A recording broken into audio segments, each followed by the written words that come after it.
अस्सलाम वालेकुम dear students, welcome back to my channel. आज के हमारे टॉपिक का नाम है organ and organ system level. So let's start our lecture.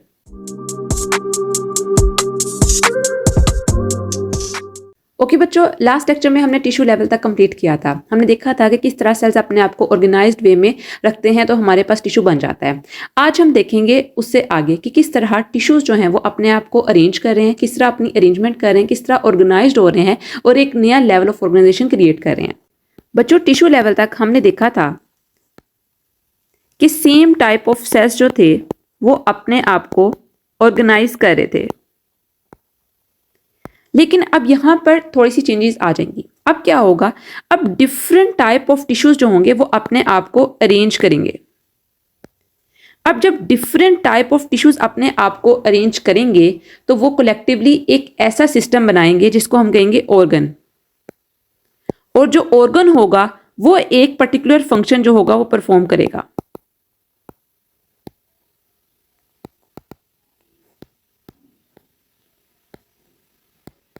Means कि आपके पास डिफरेंट टाइप ऑफ टिश्यूज जो हैं वो बन चुके हैं। अब डिफरेंट टाइप ऑफ टिश्यूज क्या करेंगे, अपने आप को अरेंज करेंगे। अब जब डिफरेंट टाइप ऑफ टिश्यूज अपने आप को अरेंज कर लेंगे तो वो कलेक्टिवली एक ऑर्गन जनरेट करेंगे। और जो ऑर्गन होगा वो कलेक्टिवली एक फंक्शन करेगा, एक फंक्शन, और उसके डिफरेंट अंदर क्या होंगे, टिश्यूज होंगे। इसको मैं आपको एग्जांपल से समझाऊंगी, लेकिन अगर हम इसकी डेफिनेशन देखें, more than one type of tissues having related functions are organised together make a unit called organ. इसका मतलब क्या हुआ कि एक से ज्यादा तरह के टिश्यूज, मीन्स कि उनकी फंक्शनिंग का जो प्रोसेस होगा वो तो सेम होगा, मीन्स कि उन्होंने काम एक तरह का ही करना होगा, लेकिन उनकी जो टाइप्स होंगी वो डिफरेंट होंगी। जिसे मैं आपको बता के हटी हूँ, डिफरेंट टिश्यूज होंगे। मीन्स के सपोज कि हमारे पास एक बॉडी के अंदर हमारे पास स्टोमक है, एक ऑर्गन है, ठीक है। उसके अंदर क्या है कि डिफरेंट टाइप ऑफ टिश्यूज जो है वो प्रेजेंट है। अब डिफरेंट टाइप ऑफ टिश्यूज का फंक्शनिंग जो होगी वो सेम होगी, मीन्स मिलती जुलती होगी, प्योरली सेम नहीं होगी, मतलब कि 100% वो सेम नहीं होंगे। थोड़ी थोड़ी उनके दरमियान क्या होंगी, सिमिलैरिटी होगी। अब वो सिमिलैरिटी जो होगी वो क्या करेगी, जनरेट करेगी, वो ऑर्गन को जनरेट करेगी और ऑर्गन कलेक्टिवली एक फंक्शन परफॉर्म करेगा। इसको हम एग्जाम्पल से समझते हैं ताकि आपको अच्छी तरह समझ आ जाए। आपकी बुक में बच्चों जो एग्जाम्पल है वो गिवन है स्टमक की। स्टमक का जो सबसे पहले फंक्शन आता है हमारे जहन में वो क्या आता है कि इसने करनी होती है डाइजेशन। किस चीज की, प्रोटीन्स की।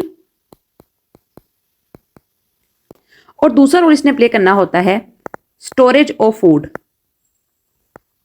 स्टोरेज ऑफ फूड बच्चों क्यों ये रोल प्ले करता है, बच्चों इसका जो स्ट्रक्चर होता है वो होता है in the form of muscular bag. ठीक है, मैं आपको इसकी पिक्चर भी दिखाती हूँ। एक मस्कुलर शेप का इसका एक स्ट्रक्चर होता है, मसल्स जो होते हैं मसल से बना होता है।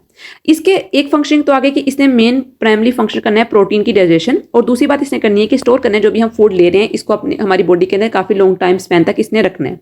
अगर हम इसके टिश्यू लेवल्स को चेक करें कि इसकी स्टमक की जो कॉन्स्टिट्यूशन है, मीन्स स्टमक हमारे पास कैसे बन रहा है, तो सबसे पहले जो आता है हमारे पास वो आता है एपिथेलियम। मैं आपको इतने डिटेल में इसके लेवल्स नहीं बताऊंगी कि क्या क्या टिश्यूज है, मैं सिर्फ आपको समझाने के लिए बता रही हूँ कि किस तरह जो डिफरेंट टाइप्स ऑफ टिश्यूज हैं वो एक तरह की फंक्शनिंग कर रहे हैं और हमारे पास एक ऑर्गन बन रहा है। पहली बात आती है म्यूकसा की। ठीक है, आप याद करना चाहो तो इसको याद कर सकते हो। बेसिकली ये इनर मोस्ट लेयर होती है किसकी, स्टमक की। इसने क्या करना होता है, इसने different type of enzymes, gastric juice और हाइड्रोक्लोरिक एसिड जो होता है वो सिक्रीट करना होता है। ठीक है, ये जब चीजें सिक्रीट करता है तो हमारे पास जो सब्सटेंसेस होती है उनकी ब्रेकडाउन होना शुरू हो जाती है फूड के अंदर। जो फूड के अंदर हमारे पास डिफरेंट कार्बोहाइड्रेट्स हैं, प्रोटीन्स हैं, लिपिड्स हैं, उसकी डाइजेशन ऐसा ऐसा स्टार्ट होना शुरू हो जाती है। दूसरी लेयर जो आती है वो आती है सब म्यूकोसा की। अब म्यूकोसा के अंदर ही बच्चों आगे इसकी म्यूकोसा के अंदर भी आगे इसकी 2 लेयर्स और हैं, उसको मैं आपको बाद में समझाती हूँ। सब म्यूकोसा को पहले देखते हैं। सब म्यूकोसा में पहले हमारे पास आता है लिम्फेटिक वेसल्स एंड नर्व्स। ये जो हमारे पास म्यूकोसा की लेयर होती है ये प्ले करती है इंपॉर्टेंट रोल किस चीज के लिए, न्यूट्रिएंट की अब्जॉर्प्शन के लिए। न्यूट्रिएंट्स जितने भी हमारे पास फूड के अंदर प्रेजेंट हैं इनको अब्जॉर्ब करती है। और अगर मैं सबसे लास्ट पर बात करूं जो लेयर हमारे पास आती है स्टमक की, उसको कहते हैं सिरोसा। सिरोसा का बेसिकली बच्चों फंक्शन होता है ऐसा फ्लूइड सिक्रिएट करना जो कि प्रोवाइड करता है क्या चीज, फ्रिक्शन रेजिस्टेंस।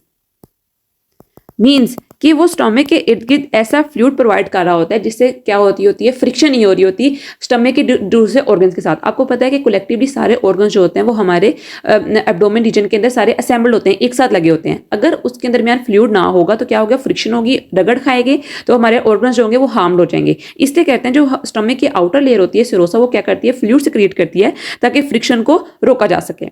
ये बेसिकली हमारे पास स्टमक के डिफरेंट टिश्यूज हैं। अब डिफरेंट टिश्यूज आपने देखा क्या फंक्शन कर रहे हैं, किसी ना किसी तरह प्रोटीन्स की डाइजेशन के अंदर हेल्प आउट कर रहे हैं। अब अगर स्टमक के साथ साथ हम डिफरेंट इसके लेयर्स को पढ़ लें, डिफरेंट ऑर्गन्स को पढ़ लें, तो कलेक्टिवली हमारे पास जो फंक्शन बनता है वो बनता है डाइजेस्टिव सिस्टम का।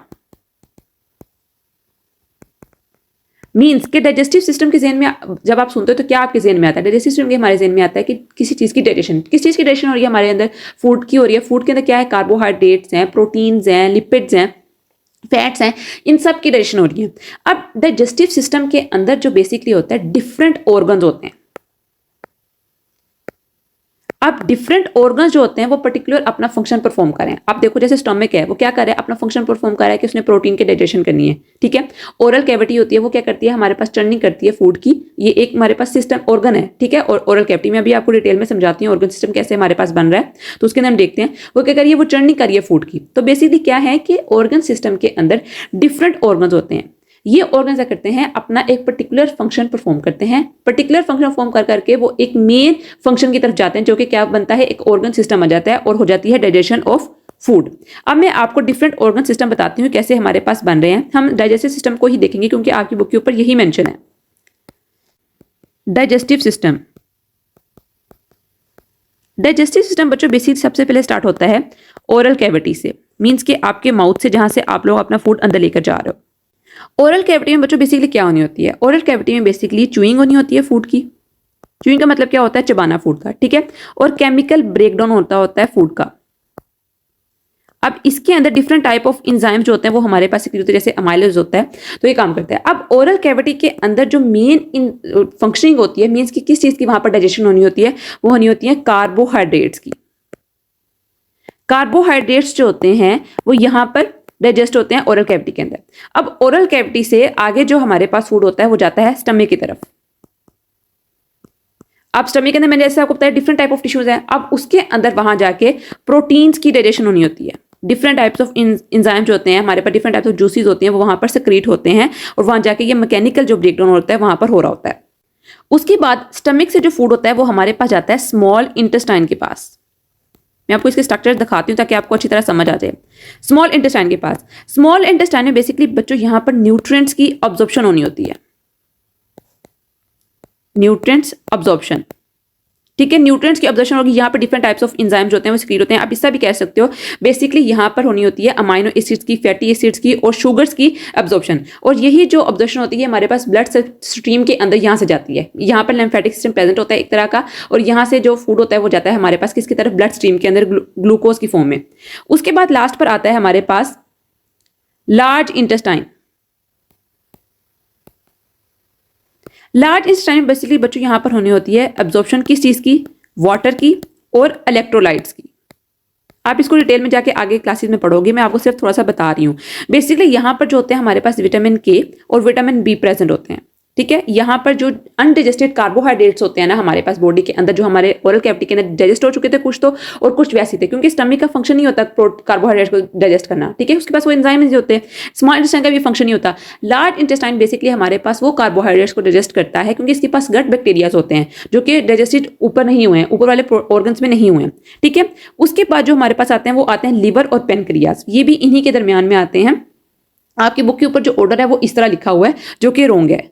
अब बच्चों स्टमक के बाद ही हमारे पास लीवर आ जाता है और पेनक्रियाज आ जाते हैं। लीवर ने बेसिकली बच्चों क्या करना होता है, डिटॉक्सिफाई करना होता है जितने ड्रग्स आपकी बॉडी के अंदर प्रेजेंट होते हैं। और पेनक्रियाज ने क्या करना होता है, पेनक्रियाज ने हमारे पास एक स्पेसिफिक एंजाइम जो होते हैं वो सिक्रीट करने होते हैं, ताकि फर्दर जो होती है हमारे पास डाइजेशन हो सके फैट्स की, कार्बोहाइड्रेट्स की, प्रोटीन्स की, ठीक है। और इसके अलावा ये मोस्ट इंपॉर्टेंट जो इसका फंक्शन होता है ना पेनक्रियाज का बच्चों, वो क्या होता है, यहाँ पर लिख देती हूँ, आपकी बुक पे भी ये मेंशन कर लो। मोस्ट इंपॉर्टेंट फंक्शन पेनक्रियाज का है कि इसने इंसुलिन और ग्लूकागोन के लेवल को रेगुलेट करना होता है ब्लड के अंदर, इंसुलिन और ग्लूकागोन ये हमारे पास शुगर लेवल को बेसिकली मैनेज करता है ब्लड लेवल के अंदर। पैंक्रियास का ये फंक्शन होता है।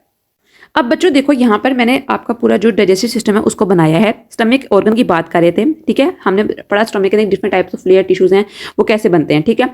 अब देखो यहाँ पर जो डाइजेस्टिव सिस्टम है वो क्या क्या कंस्टिट्यूट कर रहा है। Mouth cavity means oral cavity, उसके बाद pharynx, oesophagus, liver, gall bladder, large intestine, rectum, anus, small intestine और पैंक्रियास, ये सारे के सारे क्या है, ऑर्गन्स हैं। इन ऑर्गन्स जो हैं वो कैसे इनकी कंपोजिशन हुई है, कैसे बने हैं, डिफरेंट टाइप ऑफ टिश्यू से। उन टिश्यू का कुछ एक स्पेसिफिक फंक्शन था जिन्होंने आपस में मिलकर एक ऑर्गन बना लिया। जैसे मैंने आपको स्टमक के डिफरेंट टिश्यूज के बारे में बताया कैसे वो आपस में मिले हैं, उनका कैसे फंक्शनिंग हुई है और उन्होंने ऑर्गन बनाया। अब डिफरेंट ऑर्गन्स जो थे, जब उन्होंने देखा कि उनका कलेक्टिवली कुछ फंक्शन हो रहा है तो उन्होंने आपस में क्या मिलकर बनाया है, एक ऑर्गन सिस्टम। और हमने जो स्टडी किया है वो क्या है, डाइजेस्टिव सिस्टम, ठीक है।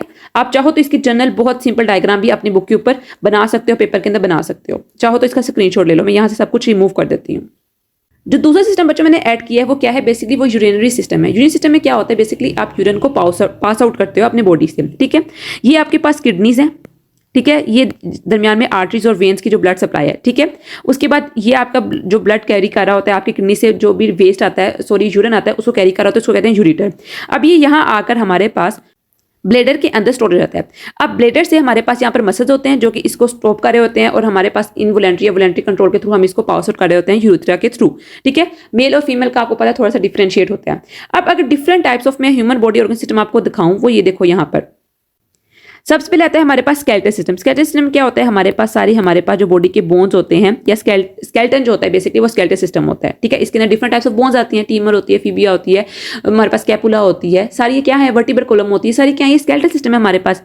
रेस्पिरेटरी सिस्टम, रेस्पिरेटरी सिस्टम में क्या हमारे पास आता है, हमारे पास नोज आती है, हमारे पास फेरिंक्स आता है, हमारे पास उसके अलावा हमारे पास लंग्स आते हैं हमारे पास, ठीक है। इसके अंदर डिफरेंट हमारे पास एल्वुलाई है, हमारे पास ब्रोंकाई है, ब्रोंकियोल्स है, ये सारे क्या है, रेस्पिरेटरी सिस्टम के पार्ट्स हैं, ठीक है। उसके बाद हमारे पास आता है मस्कुलर सिस्टम। अब मस्कुलर सिस्टम के अंदर मैंने आपको उस दिन भी एग्जांपल बताई थी। मस्कुलर सिस्टम कैसे हमारे पास, इसके अंदर हमारे पास स्मूथ मसल आते हैं, कार्डिक मसल आते हैं, हमारे पास स्केलेटल मसल्स आते हैं, ये सारे क्या है, different type of tissues organs आपस में मिलकर एक हमारे पास मस्कुलर सिस्टम बना रहे हैं। उसके बाद आता है सर्कुलर सिस्टम। सर्कुलेटरी सिस्टम में क्या आता है, हमारे पास ब्लड आते हैं, ब्लड वेसल्स आते हैं, हमारे पास हार्ट आता है, हमारे पास पंपिंग ऑर्गन आता है हमारे पास, ठीक है। ये क्या है, डिफरेंट सर्कुलेटरी सिस्टम है। इसके अंदर इसके अलावा हमारे पास आर्टरीज होती हैं, होती हैं, कैपिलरीज होती हैं, ये सारे क्या है, डिफरेंट ऑर्गन्स है, डिफरेंट टिश्यूज हैं जो अपने आप को कलेक्टिवली अरेंज करके एक सिस्टम बना रहे हैं, जिसको कहते हैं सर्कुलेटरी सिस्टम। उसके बाद आता है डाइजेस्टिव सिस्टम। डाइजेस्टिव सिस्टम में क्या है, हमारे पास स्टमक है, लिवर है, पैंक्रियाज है, स्मॉल इंटेस्टाइन है, लार्ज इंटेस्टाइन है, हमारे पास रेक्टम है, एनस है, ये सारे क्या हैं, ये सारी डाइजेस्टिव सिस्टम के पार्ट हैं। लास्ट और मोस्ट इंपॉर्टेंट नर्वस सिस्टम। अब नर्वस सिस्टम में हमारे पास क्या आ रहा है, इसके भी आगे 2 पार्ट्स हैं, सेंट्रल नर्वस सिस्टम और पेरिफेरल नर्वस सिस्टम, ठीक है। सीएनएस एंड पीएनएस, इसके अंदर ब्रेन आता है, स्पाइनल कॉर्ड आता है, नर्व्स आते हैं, न्यूरॉन्स आते हैं हमारे पास, ठीक है। उसके अंदर डिफरेंशिएट हमारे पास करते हैं हम सेल बॉडी के साथ, एक्सोन्स होते हैं, डेंड्राइट्स होते हैं, डिफरेंट टाइप्स, डिफरेंट टिश्यूज। जितना कम्प्लेक्स हमारे पास ह्यूमन बॉडी का स्ट्रक्चर है उतना किसी भी ऑर्गेनिज्म का स्ट्रक्चर नहीं है हमारे पास। तो बेसिकली डिफरेंट क्या है हमारे पास, human body organ system. Okay बच्चों, ये था बेसिकली ह्यूमन बॉडी ऑर्गन्स और ऑर्गन सिस्टम के बारे में। मैंने आपको बताया है कि किस तरह टिश्यूज जो होते हैं वो अपने आप को असेंबल करते हैं तो ऑर्गन्स बनाते हैं, और ऑर्गन्स अपने आप को किस तरह ऑर्गेनाइज कर रहे हैं तो ऑर्गन सिस्टम बन रहा है। आई होप सो कि आपको आज की वीडियो अच्छी लगी होगी, अच्छी तरह समझ आई होगी। लेकिन अगर आपको फिर भी कोई चीज़ नहीं आ रही समझ तो मुझे कमेंट सेक्शन में लाजमी मेंशन करो ताकि मैं आपकी हर क्वेरी का जवाब दे सकूँ। तो बच्चों कल मिलते हैं एक नई एक्टिविटी के साथ, तब तक के लिए फी अमानिल्लाह।